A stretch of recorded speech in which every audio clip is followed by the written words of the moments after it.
Assalamualaikum warahmatullahi wabarakatuh. Alhamdulillah kita masih diberikan kesehatan untuk tetap beraktivitas di masa pandemi COVID yang sedang melanda dunia saat ini.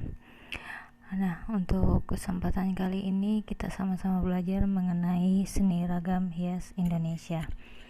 Nah, pada bagian ketiga ini atau pertemuan ketiga kita akan membahas perkembangan ragam hias. Nah, ragam hias ini biasanya dibuat itu untuk menampilkan sesuai dengan fungsinya pada berbagai material seperti kayu, tembikar, batu, dan kain tenun.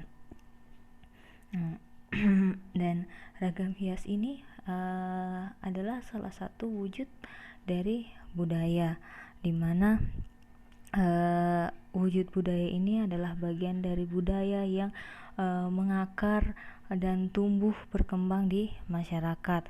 Nah, karena dia ragam hias adalah budaya, otomatis dia pasti mengalami namanya proses perubahan atau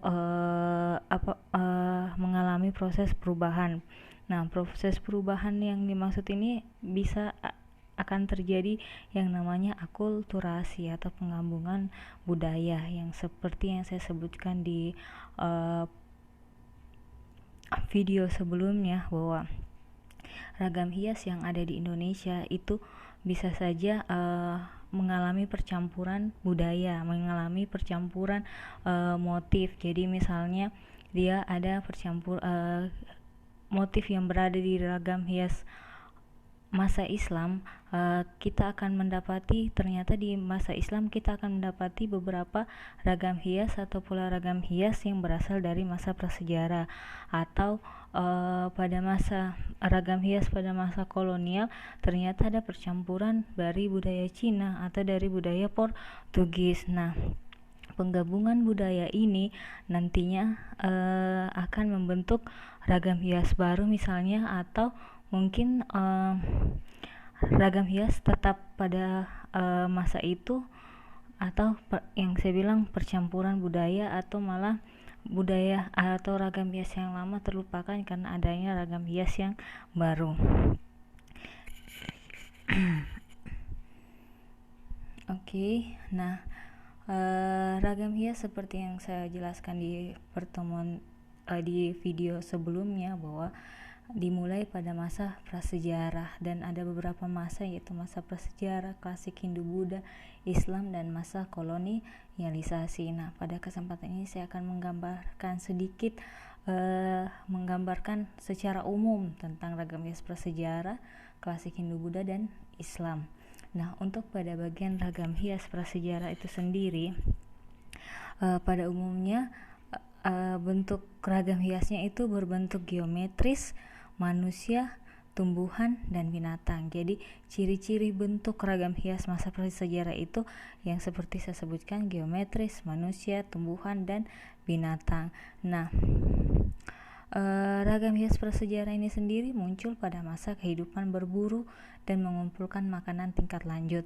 Salah satunya berupa lukisan binatang di dinding-dinding gua. Nah, untuk sejarahnya ini saya sudah jelaskan di video juga sebelumnya tentang sejarah ragam hias. Nah, adapun untuk ragam hias prasejarah untuk di daerah Sulawesi Selatan, tepatnya di Lengpetae, Van Heekeren menemukan lukisan seekor babi rusa yang sedang melompat dengan panah di bagian ujungnya. Lukisan ini dimaksudkan sebagai suatu pengharapan agar mereka berhasil di dalam usahanya berburu dalam hutan. Babi rusa tadi digambarkan dengan garis-garis berwarna merah. Ini adalah salah satu contohnya lukisan babi rusa di Gua Leang-Leang. Nah, seperti video yang sebelumnya, bahwa ragam hias pada masa prasejarah itu lebih kecenderungan ke bersifat magis atau percaya tentang roh-roh nenek moyang. Nah, seperti inilah yang tadi seperti yang saya gambarkan, dan ini adalah contoh salah satu contohnya. Untuk ragam hias masa klasik ini dilatar belakangi oleh agama Hindu dan Buddha, yaitu pada abad keempat atau kelima Masehi. Nah, penjelasan tentang sejarah ragam hias pada masa klasik itu saya sudah jelaskan di video sebelumnya, bisa dilihat kembali. Nah, untuk ragam hias yang berkembang pada masa klasik itu bergaya ada dua gaya, yaitu gaya naturalis dan stiliran. Nah, gaya naturalis ini unsur yang digambarkan sesuai dengan kenyataan. Unsur yang dimaksud terdiri atas manusia, bentuk bangunan, binatang, serta tumbuhan. Jadi wujudnya natural. Kalau dia menggambarkan manusia, ya bagaimana bentuk manusia itulah gambarnya ya. Makanya dikatakan dia adalah bergaya naturalis atau natural. Nah, gaya ragam hias yang berkembang kedua itu adalah gaya stiliran. Gaya stiliran ini adalah penggambaran bentuk-bentuk binatang atau figuratif bersifat lambang atau kiasan makna yang dibentuk dari rangkaian ragam hias sulur-suluran jenis tumbuh-tumbuhan yang menjalar dengan sulurnya pada batang pohon lain. Jadi dia lebih menggambarkan binatang atau figuratif lainnya, namun tidak secara natural. Jadi menggambarkan misalnya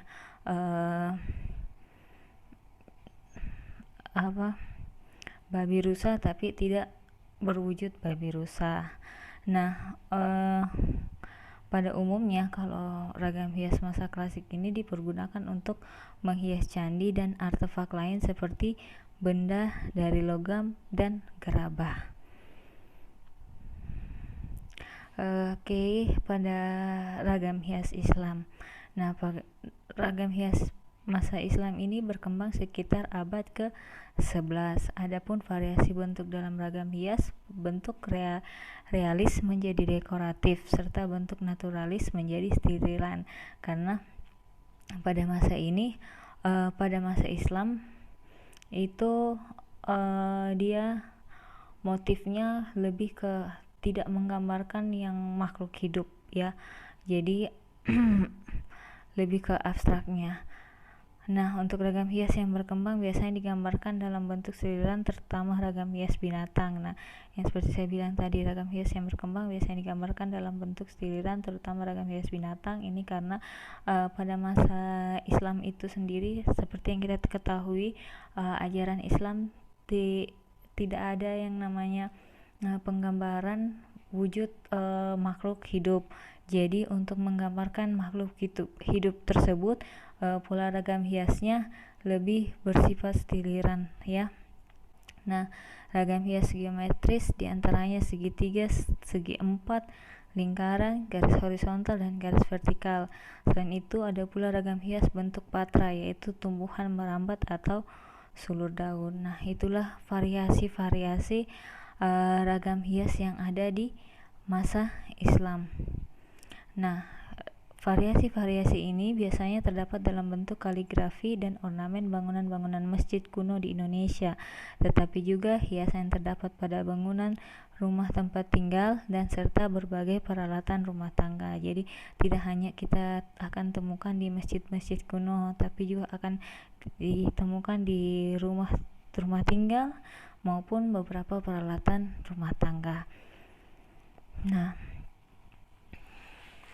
dari masa-masa itulah nanti tinggalan-tinggalannya kita akan bisa lihat adanya perubahan-perubahan budaya, adanya akulturasi budaya antara satu masa dengan masa lainnya,